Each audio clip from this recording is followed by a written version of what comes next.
Hey guys, it's Donna from Donna's Sewing Circle. Come on in, have a seat. There's always room for one more. Today we're going over our lesson 10. It's called Reading and Choosing Patterns. And if you're going to sew, you have to be able to follow patterns. There's so many different types of patterns. There's stuffed animal patterns, clothing patterns, quilt patterns.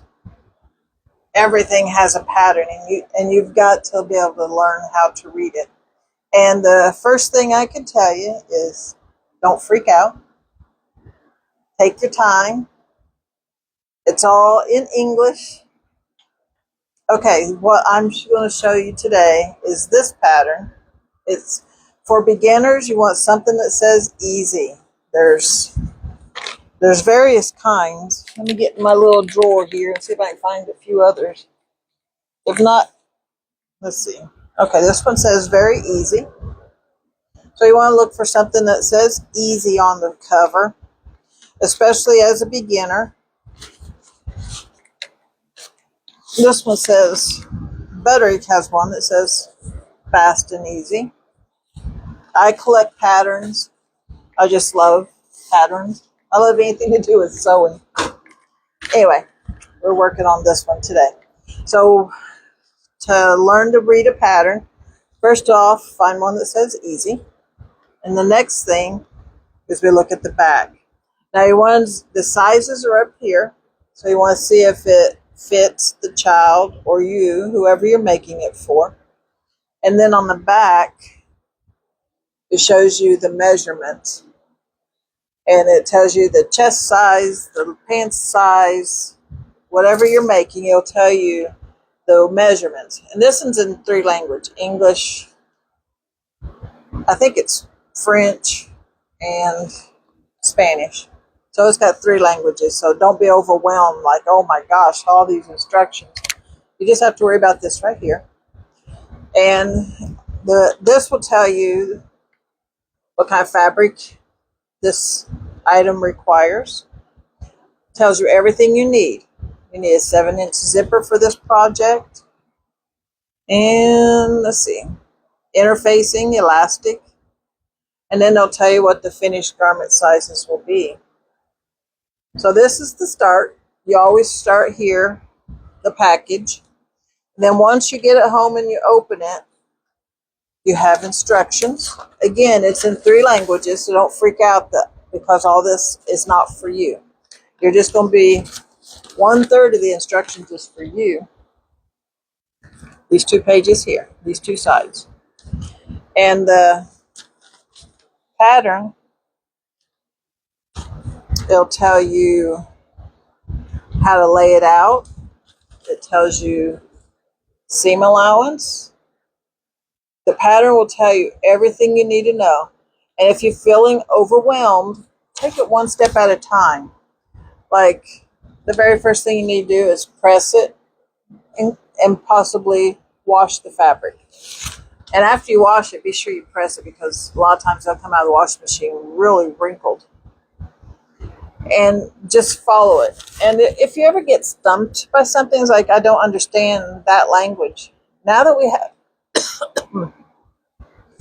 we have AI, you can actually type that instruction in your AI and say, please explain this to me. So that's pretty cool. So you've got your pattern here, and you've got your AI assistant. So this will tell you how to cut it. And it's 2 pieces, which I thought was so cute. It's got the little pantaloons too. I'm actually going to make a pair of pantaloons, so one of these days you'll see the pattern here on Facebook or YouTube. I've got so many plans and so many projects. Okay, and then there's another page with more instructions. So you have your instruction manual. You have they all give you instructions. And then you also have the actual pattern piece. The pattern is printed on tissue paper. If you ever purchase anything online as a pattern, it's going to come probably in a gazillion pieces. I've heard so many complaints about people buying a pattern offline. And the problem is the printer. Most printers only print 8.5 by 11. As you can see, this is larger than that. If you was to print this out on the printer, it would probably be 4 pieces because this is longer than 11. So you probably get 4 pieces just from this one piece. And then you have to tape it together. So if you buy something online as a pattern, just be aware of that. It's not going to come as tissue paper in the mail. You have to print it out on your printer. Okay, and their pattern piece also will have instructions on it to help you. These little lines here are usually darts, these little arrows, triangles. And you'll usually have this piece has already been cut out, but you'll have several lines here. Each line represents a different size. You can see here that's size 3, this is size 4. So this has been cut out as for a size 4 girl. And there would have been lines for 5, 6, 7, and 8 also. But they've already been cut off because they would have been out here. Okay. And this right here, these arrows, you can see. This means that this side of the fabric is to be laid on a fold. So you fold the fabric in half. So there's a fold here, and then you lay your fabric or your pattern over that fold and then trace over it. Now these are for tracing or cutting, whichever. If you want to trace it first and then cut it. And with it being so lightweight, a lot of people will put weights down.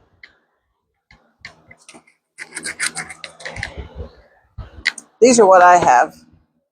These right here. You put weights down on your tissue paper so it doesn't move while you trace it or cut it. So it's pretty cool. So some people will go out in their yard and pick up some bricks, or go to the Lowe's and pick up some bricks.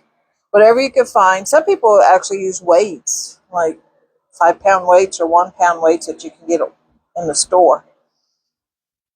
So it's up to you, but always weight your pattern down before you either draw it out or cut it out. I know this is just a really quick introduction to pattern making. I eventually will make this pattern. I've got a little girl in mind to make it for. Or, knowing me, I'll make this pattern into an adult size. I absolutely love it. So that's it for the pattern introduction. I will have a more in-depth pattern instruction. Like I said, when I get ready to sew this, I'll show you exactly how to do it. So once again, these are my flyers, my printables. They're free. The link's down below in the comment section or in the description box. And you can get these printed out. Just go to my website, put in your email address, and you'll get these for free. And what I did, there's 15 of them, one for each video for the series. There's 15 videos. We're on video 10. No, we're not. Yes, we are. We're on video 10. Yeah, lesson 10.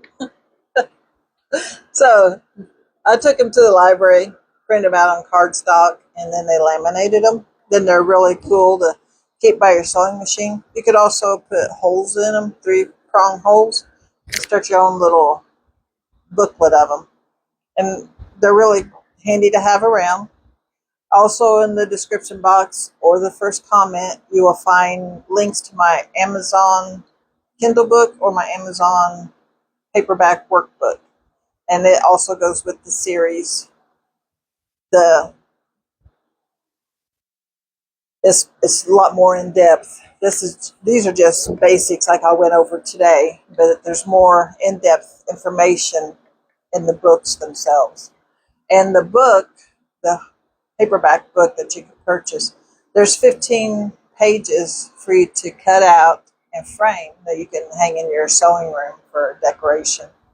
And there's actually some pages that are wisdom, sewing wisdom, that you can also cut out and hang in your sewing room.